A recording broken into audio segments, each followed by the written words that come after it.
तर आज आहे शौर्याचा बड्डे आणि शौर्याच्या बड्डेमुळे शिवण्या दीदी घरी आली आज.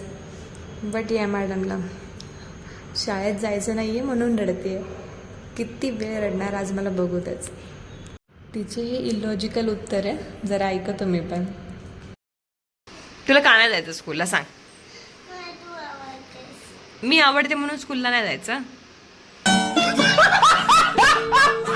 मग बोल, आठवत नाही काय बोलू. बोल बोल बोल, का नाही जायचं सांग. रुको जरा, सबर करो. का असंच का? मी नाही सुट्टी घेतली, मला पण ऑफिसला जायचंय. नाही, शिवण्या दिदीला पण घरी पाठवायचं आहे. ही शिवण्या दिदी, हिच्यामुळे बोलते जायचं नाही. कसं बसं तरी तिला मनवलं आणि तिला आम्ही शाळेत सोडून आलो आहे. घरी आल्यावर आम्ही संध्याकाळच्या बड्डेची तयारी करतो आहे. माझं लक्षात नव्हतं व्हिडिओ काढायचं. तर माझी भाची, तर हिला काल व्हिडिओमध्ये घेतलं होतं मी एका. तर ती आता बोलते की आता एकदा पुन्हा शूट करू. आणि तिने आता माझा पहिल्यांदा शूट केला आहे आणि आता मला मदत करते ती कांदे सोलायला. से हाय. चला, आता ही पूर्ण व्हिडिओमध्ये आज दिसणार आहे तुम्हाला. मला मदतीसाठी आली आहे. आमच्या छोट्या शिवण्याची मदत घेऊन आज मी सुरुवात करते संध्याकाळच्या बड्डेची तयारी. आजचा बेत मिसळपावचा होता आणि मी एकटीच नाही बरं का. आमचे आऊसुद्धा कामावरून आल्यानंतर मला मदतीसाठी हातभार लावतात. असा आमचा संध्याकाळचा गोंधळ. सगळी भावंड एकत्र आली ना तर बस. जसं प्रत्येकाच्या घरी ठरलेलं असतं कार्यक्रमाच्या वेळीच अशी गडबड, ही आता आमची अशी गडबड चालू आहे. कसं बसं डेकोरेशन उरकवलं या दोघांनी, माझ्या शौर्याचे काका आणि शौर्याच्या पप्पांनी. मस्त केलं पण. आणि बाहेरची पुरुष मंडळी, प्रत्येकाचा मोबाईलच महत्त्वाचा आहे. आणि आजचा जो केक बनवला होता तर त्या मावशींच्या घरी होता आणि त्याच या केक घेऊन आलात.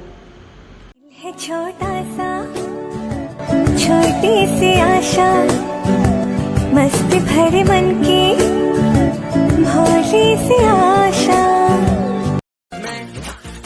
मेरे यार, तेरे फ्रेंड्स, तेरी गर्लफ्रेंड, तेरी एक्स, तेरी गर्लफ्रेंड का एक्स, क्यों हो गए सारे जंगली, क्यों हो गए सारे जंगली, क्यों हो गए सारे जंगली इकट्ठे. Happy birthday, happy birthday, happy birthday. आज पिजामा पकड़ के पट्टे.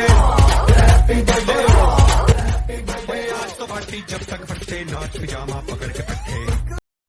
सगळ्यांसोबतचं फोटोशूट घेऊन झाल्यानंतर हा आमचा होम टूर. घरी खूप सारे पाहुणे आले होते आणि इकडे आमचं महिला मंडळ गप्पा मारण्यात बिझी आहे. आणि इकडे या छोट्या बच्चे कंपनीचं गिफ्ट ओपन करायचं काम चालू आहे. शौर्याचा हा फेवरेट टेडी तिच्या हाईटपेक्षा सुद्धा मोठा आहे. आता इथे जेवणाच्या पंक्ती पडल्यात. आमचे भाऊजी सगळ्यांना जेवायला वाढतात आहे. पहिल्या पंक्तीमध्येच सगळ्या पाहुणे माणसांनी नंबर लावला आहे आणि नेहमीप्रमाणे ही आपली घरची मंडळी रात्री 1 वाजता जेवायला बसली आहेत. रात्रीचे 1:30 वाजलेत तरी यांना झोपा नाही आहेत. आत्याच्या मुली आणि मामाच्या मुली, काय बेस्ट कॉम्बिनेशन असताना हे यांच्यापेक्षा कोणी सांगू शकत नाही. सकाळी झाली नाही तो वर लगेच गिफ्ट ओपन केलं आहे. आणि हे नेक्स्ट गिफ्ट तिच्या आत्तू आणि मम्मी पप्पांकडून. हे आमच्या शौर्यासाठी. लड़की ब्यूटीफुल कर गई